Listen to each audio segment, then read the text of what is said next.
ohatrany saratra vakina be zany soratra zany a lohateny amin'ity moa dia hoe tsy hoela ho 3,000 ariary ny kilaon'ny vary. Miarabana roa indray androany faharoan'ny volana febroary 2020. Tonga eto amin'ity toerana fandraisam-bahiny ity tsy dia mahazatra anah loatra moa zany manao an'izay zavatra izay saingy mba atao tray dia efa naninona ary ity gazety vao androany ity miforiporitra zany nahita ny lohateny nirita zany nirianany ary hoe tonga dia hoe batsirarony kosa zany lohateny-baovao zany a hoe io natao 3,000 ariary ny kilao any vary afaka kelikely io dia batsiraro mihitsy fa rehefa mamaky azy kosa ianao anatiny ao dia hitanao tsara fa tezitra ny mpanoratra ary mahambara hoe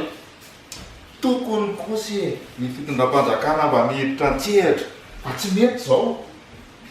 tsy mety fa managabraraka vidin-javatra vary foto-tsakafon'ny malagasy ary miantraika amin'ny ainy-dehiben'ny malagasy mihitsy ny raha ny vidim-bary ny miakatra ary matetika amin'ny fotoana ohatran'izao fanararotana efa malaza moa zany ny fanafenam-bary efa malaza ny fanangonam-bary tany amin'ny toeran-kafa izay misy zany vary zany. Mialatsiny moa tamin'ity gazety ity fa tsy no fahatezerana tonga zao fa nisy zazany lalao le izy teo pikarakarana an'ity zavatra ity aho tsy tatakoka nalehan'ny gazety ka nampelatana zazakely ary efa nitorobotsy tsy hoe akory saika hoentina any amin'ny trano kely izy ity tsy atoko fa nalaova zazakely ary dia zao ny hamarany hoana moa zany fa dia mety any amin'ny trano kely any ny hamaranyty zavatra ity fa dia tsy hitako izay ambarako ohatran'izay ary foromana arakaraka an'izay mba tsy rariny any koa ny vidin-dasantsy vidin-dasantsy izay fanarareo goay be raha tamin'izany fotoana zany tamin'ny andron'ny repoblika voalohany na faharoa angambany mety misy any dia ireo orita multinational orita ny filazazy tamin'ny teny malagasy dia hoe mifanaraka ry zalagoay be miara mapakatra mitovy ny vidiny ary mampalahelo dia zao dia efa tamin'ny herintaona dia raha zao koa fa hoe ny anareo koa dia zany foana dia efa tamin'ny herintaona nefa nilazana fa hoe hiakatra 4,000 ariary ny vidin-dasantsy ary tsy maintsy hotratro izay fotoana izay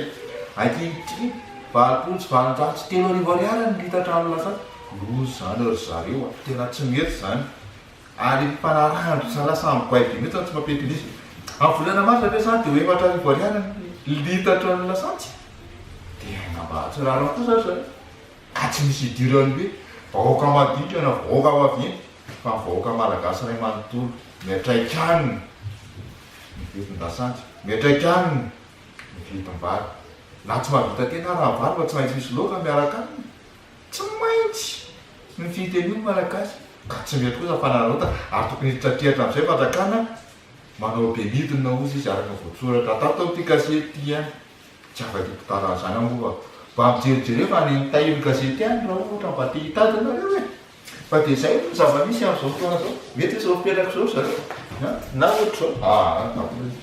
ohatra nysahirikirana ihany aho teto amin'ity seza fipetrahana ato amin'ny efitra fandraisam-bahiny ity fa dia tsy mahino